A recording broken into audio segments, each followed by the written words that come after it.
আগবাঢ়িছোঁ পৰৱৰ্তী খবৰলৈ। দেশৰ ভিন্ন প্ৰান্তত অব্যাহত আছে ৰেমালৰ সংহাৰ। সমান্তৰালভাৱে উত্তৰ ভাৰতৰ বৃদ্ধি হৈছে গৰমৰ মাত্ৰা।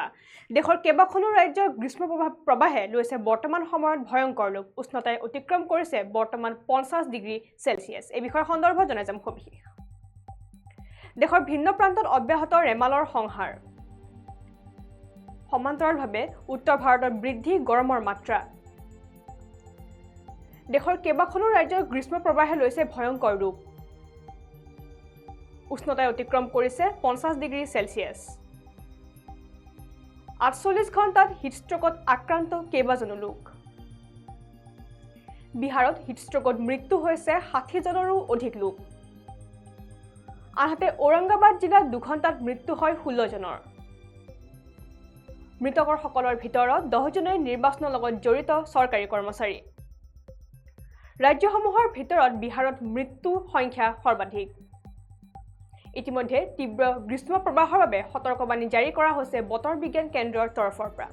আৰু আমি যিহেতু জনাইছোঁ যে দেশৰ ভিন্ন প্ৰান্তত ইতিমধ্যে ৰেমালৰ সংহাৰ চলি থকা দেখিবলৈ পোৱা গৈছে, বিশেষকৈ কলকাতা, পশ্চিমবংগ, উৰিষ্যাত আৰু লগতে অসমতো ইতিমধ্যে ৰেমালৰ সংহাৰ বৰ্তমান সময়ত অব্যাহত আছে। আৰু ইতিমধ্যে ৰাজ্যৰ বিভিন্ন প্ৰান্তৰ ৰেমালে কাল ৰূপ ধাৰণ কৰা দেখিবলৈ পোৱা গৈছে। ইতিমধ্যে বিস্তৰ ক্ষতি সাধন কৰাও দেখিবলৈ পোৱা গৈছে। উত্তৰ কৰিমগঞ্জৰ পৰা আৰম্ভ কৰি শিলচৰ, হাইলাকান্দি, কাছাৰ ইতিমধ্যে বানে সংহাৰী ৰূপ ধাৰণ কৰা দেখিবলৈ পোৱা গৈছে। কিন্তু তাৰ সমান্তৰালকৈ দেশৰ বিভিন্ন প্ৰান্তত বিশেষকৈ উত্তৰ ভাৰতৰ গৰমৰ মাত্ৰা দিনক দিনে বৃদ্ধি পোৱা দেখিবলৈ পোৱা গৈছে। আৰু পাৰাস্তম্ভই ইতিমধ্যে অতিক্ৰম কৰিছে 50 ডিগ্ৰী চেলছিয়াছ। 50 ডিগ্ৰী চেলছিয়াছ ইতিমধ্যে পাৰাস্তম্ভ অতিক্ৰম কৰিছে বৰ্তমান উত্তৰ ভাৰতত। আৰু বৰ্তমান সময়ত গ্ৰীষ্ম প্ৰবাহে উত্তৰ ভাৰতত ভয়ংকৰ ৰূপ ধাৰণ কৰা দেখিবলৈ পোৱা গৈছে। আৰু এই গৰমৰ বাবেই 48 ঘণ্টাত হিটষ্ট্ৰ'কত আক্ৰান্ত হৈ প্ৰায় কেইবাজনো লোকে মৃত্যু সাৱটিব লগা খবৰ বৰ্তমান সময়ত আহি পৰিছে।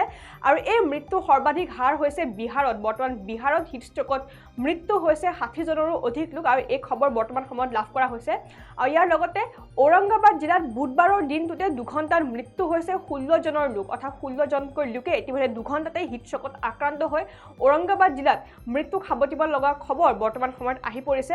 আৰু ইয়াৰ লগতে মৃতকসকলৰ ভিতৰত 10জনে নিৰ্বাচনৰ লগত জড়িত চৰকাৰী কৰ্মচাৰী। দেশত যিহেতু বৰ্তমান সময়ত অব্যাহত আছে লোকসভা নিৰ্বাচন, আৰু আজি অনুষ্ঠিত হৈছে দেশত 7ম তথা অন্তিম পৰ্যায়ৰ লোকসভা নিৰ্বাচন। আৰু ইতিমধ্যে লোকসভা নিৰ্বাচনৰ বাবে যিসকল নিৰ্বাচনী বিষয়াসমূহক নিৰ্বাচন আয়োগৰ তৰফৰ পৰা নিয়োগ কৰা দেখিবলৈ পোৱা যায়, তেওঁলোকে ৰাজ্যৰ বা দেশৰ বিভিন্ন প্ৰান্তত চুকে কোণে গৈ তেওঁলোকে নিৰ্বাচনী যিসমূহ তেওঁলোকৰ কৰ্তব্য আছে সেইবোৰ পালন কৰিব লগা হয়। আৰু সেই নিৰ্বাচনৰ কৰ্তব্য পালন কৰিবলৈ যাওঁতে গৰমৰ মাত্ৰা তেওঁলোকে সহিব নোৱাৰি ইতিমধ্যে মৃত্যুক সাৱটিব লগা খবৰ বৰ্তমান সময়ত আহি পৰিছে। আৰু ইতিমধ্যে 10জনেই নিৰ্বাচনৰ লগত জড়িত চৰকাৰী কৰ্মচাৰী ইতিমধ্যে মৃত্যুক সাৱটিব লগা হৈছে। আৰু ৰাজ্যসমূহৰ ভিতৰত অৰ্থাৎ উত্তৰ ভাৰতৰ ভিতৰত সৰ্বাধিক মৃত্যুৰ হাৰ হৈছে বিহাৰত। বিহাৰত বৰ্তমান সময়লৈকে মৃত্যুৰ হাৰ সৰ্বাধিক বুলি এই গৰমৰ বাবে হিটষ্ট্ৰ'কত আক্ৰান্ত হৈ মৃত্যুৰ হাৰ সৰ্বাধিক বুলি ইতিমধ্যে তথ্য সদৰি কৰা দেখিবলৈ পোৱা গৈছে। আৰু এই আগন্তুক কেইটামান দিনলৈ উত্তৰ ভাৰতৰ গ্ৰীষ্ম প্ৰবাহৰ মাত্ৰা এনেদৰে বৃদ্ধি হ'ব বুলি বতৰ বিজ্ঞান কেন্দ্ৰৰ তৰফৰ পৰা ইতিমধ্যে সতৰ্কবাণী জাৰি কৰা দেখিবলৈ পোৱা গৈছে। আৰু বিশেষকৈ দিল্লী, হাৰিয়ানা, পাঞ্জাৱ, ৰাজস্থান, উত্তৰ প্ৰদেশ, মধ্যপ্ৰদেশ, উৰিষ্যা আদিতো চলি আছে ভয়ানক গ্ৰীষ্ম প্ৰবাহ। আৰু যিহেতু ৰেমালৰ সমান্তৰালভাৱে এতিয়া গ্ৰীষ্ম প্ৰবাহৰো সংহাৰ চলি থকা দেখিবলৈ পোৱা গৈছে। বিশেষকৈ উত্তৰ ভাৰতত কাল ৰূপ ধাৰণ কৰা দেখিবলৈ পোৱা গৈছে গ্ৰীষ্ম প্ৰবাহে। আৰু বিশেষকৈ দিল্লীত ইতিমধ্যে 52 ডিগ্ৰী চেলছিয়াছ অতিক্ৰম কৰা দেখিবলৈ পোৱা গৈছে গৰমে। আৰু ইয়াৰ লগতে হাৰিয়ানা, পাঞ্জাৱ, ৰাজস্থান, উত্তৰ প্ৰদেশ, মধ্যপ্ৰদেশতো ইতিমধ্যে গৰমক লৈ তীব্ৰ সংকটত ভুগিব লগা হৈছে ইতিমধ্যে জনসাধাৰণে।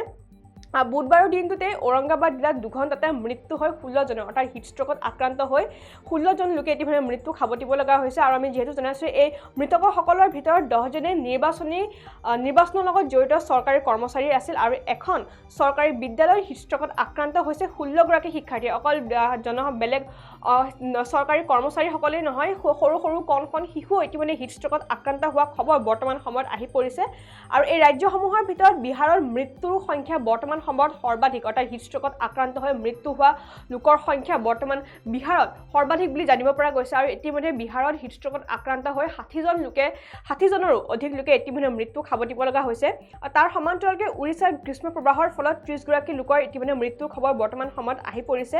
আৰু আটাইকেইজন ৰাজ্য ৰাজ্যখনৰ ৰাউৰকেলা চহৰৰ আৰু ৰাজস্থানতো ইতিমধ্যে গ্ৰীষ্ম প্ৰবাহৰ প্ৰভাৱ দেখিবলৈ পোৱা গৈছে আৰু এতিয়ালৈকে ৰাজ্যখনত 5গৰাকী লোকৰ মৃত্যুৰ খবৰ বৰ্তমান সময়তো আহি পৰিছে তাৰ সমান্তৰালকৈ এতিয়া ৰাজস্থানতো গৰমৰ মাত্ৰা দিনক দিনে বৃদ্ধি পোৱা দেখিবলৈ পোৱা গৈছে আৰু ইতিমধ্যে হিট ষ্ট্ৰকত আক্ৰান্ত হৈ ৰাজস্থানত 5গৰাকী লোকে বৰ্তমান সময়ত মৃত্যু খাবতিব লগা হৈছে আৰু ইয়াৰ লগে লগে এতিয়া বতৰ বিজ্ঞান কেন্দ্ৰৰ তৰফৰ পৰা ইতিমধ্যে সতৰ্কবাণী জাৰি কৰা দেখিবলৈ পোৱা গৈছে আৰু আগন্তুক কেইটামান দিনলৈ উত্তৰ ভাৰতৰ এনেদৰে গ্ৰীষ্ম প্ৰবাহে সংহাৰী ৰূপ ধাৰণ কৰিব বুলি ইতিমধ্যে বতৰ বিজ্ঞান কেন্দ্ৰৰ তৰফৰ পৰা নিৰ্দেশনা জাৰি কৰা দেখিবলৈ পোৱা গৈছে আৰু তাৰ সমান্তৰালকৈ যি ৰেমালৰ প্ৰভাৱ আছে সেই ৰেমালৰ প্ৰভাৱো ইতিমধ্যে পৰি থকা দেখিবলৈ পোৱা গৈছে বিশেষকৈ অসম উত্তৰ পূৰ্বাঞ্চলৰ লগতে যিসমূহ পশ্চিমবংগ কলকাতাত ইতিমধ্যে ৰেমালৰ সংহাৰ বৰ্তমান সময়তো অব্যাহত আছে আৰু ৰেমালৰ বাবে ইতিমধ্যে বিস্তৰ ক্ষয়ক্ষতি হোৱা দেখিবলৈ পোৱা গৈছে বিভিন্ন প্ৰান্তত আৰু তাৰ সমান্তৰালকৈ গৰমৰ মাত্ৰাও ইতিমধ্যে বৃদ্ধি হোৱা দেখিবলৈ পোৱা গৈছে আৰু ইতিমধ্যে আগন্তুক কেইটামান দিনলৈ উত্তৰ ভাৰতত এনেদৰে গ্ৰীষ্ম প্ৰবাহৰ মাত্ৰা বৃদ্ধি হ'ব বুলি বতৰ বিজ্ঞান কেন্দ্ৰৰ তৰফৰ পৰা স্পষ্টভাৱে